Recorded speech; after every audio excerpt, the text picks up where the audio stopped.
The Iron Curtain, it seemed to me, was a false and ugly divide within the family of European nations. So I was hugely satisfied by the accession of 10 new member countries to the European Union in 2004, and delighted by the addition of Bulgaria and Romania 3 years later.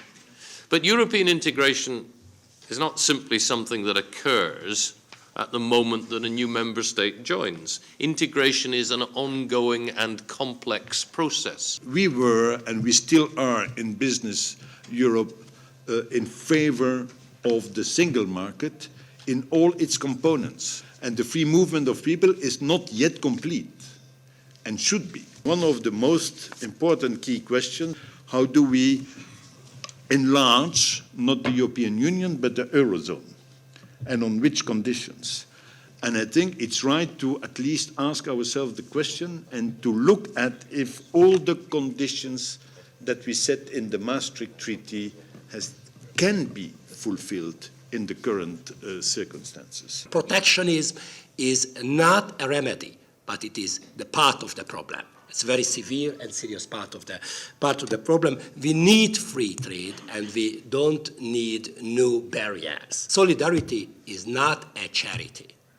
Solidarity is the wise, selfish interest of all stakeholders. The real content of the solidarity, to understand, emphatically understand the problems of the others, and to find out the way how can we commonly resolve for all benefit. Strong euro in long-term perspective could remain strong only if it is supported by other common policies of the Union.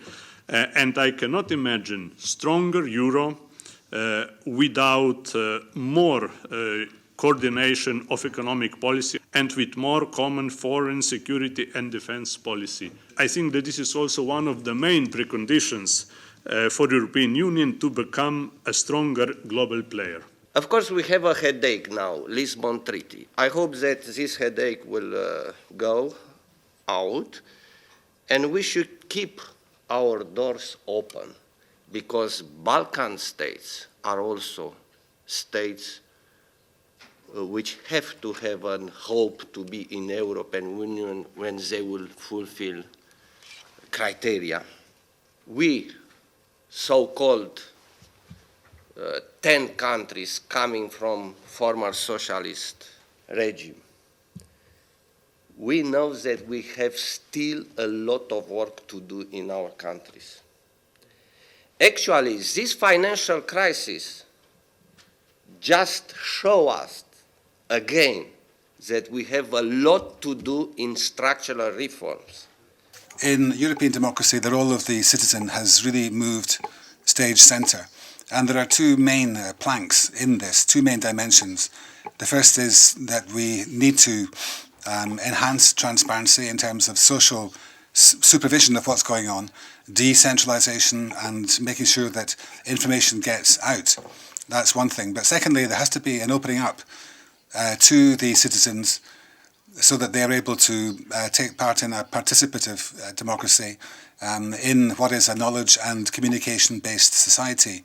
This historic enlargement is a true success story, because all the fears that the old member states had about the problems that we, the new member states, might cause in the single market, they were proved untrue. There has been no social dumping, there's been no immigration dumping. There were many who worried that decision-making will become ineffective with 27 member states, but history has proved them wrong.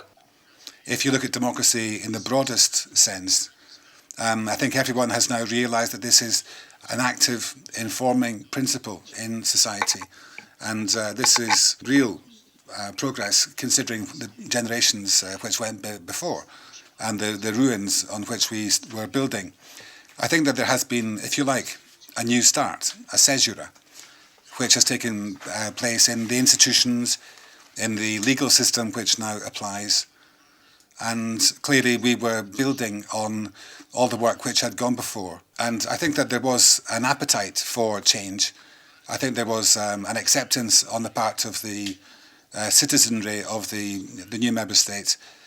There was a desire to build a better civil society. The EU is still considered a sort of a universal remedy for whatever may happen in a country.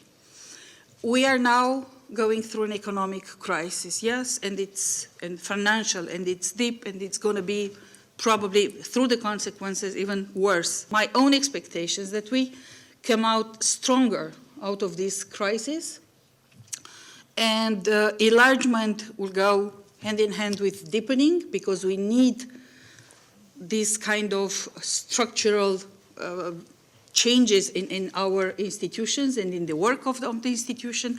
And more important than everything, I think that the sense of solidarity that the European Union has built on will continue to exist. I must say that the citizens of Slovakia today really consider European Union as the most trustworthy organization, even more trustworthy than the national parliament. I am really proud that Slovakia meets all its obligations. However, I still have the feeling that the old 15 is still sort of not ready to accept that we are full and equal members or equal partners. Enlargement has served as an anchor of stability and peace and driver of liberty and democracy in Europe.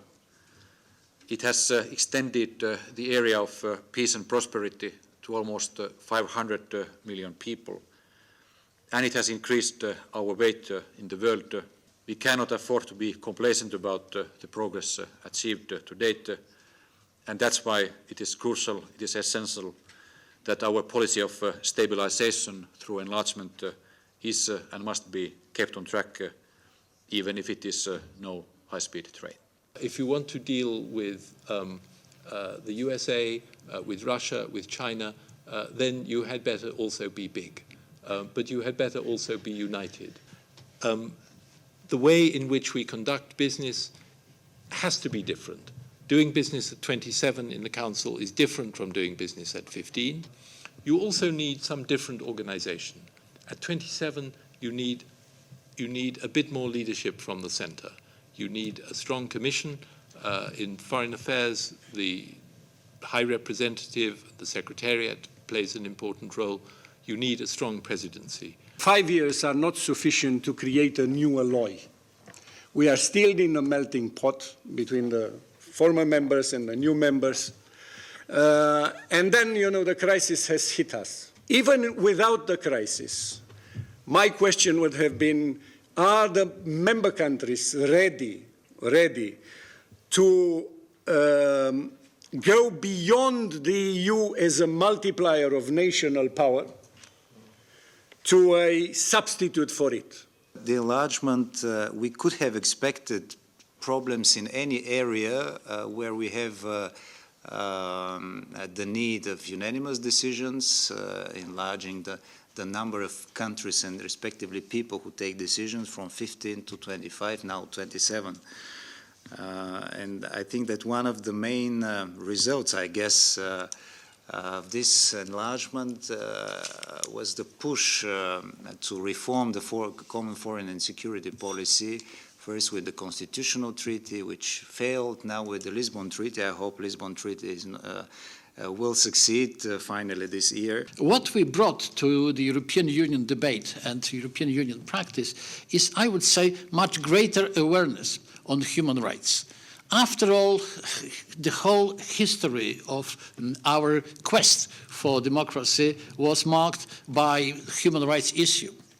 And this is why we are also less concerned about some realpolitik and more attached to human rights values, which is, I think, important for the identity of Europe and for what European Union is about.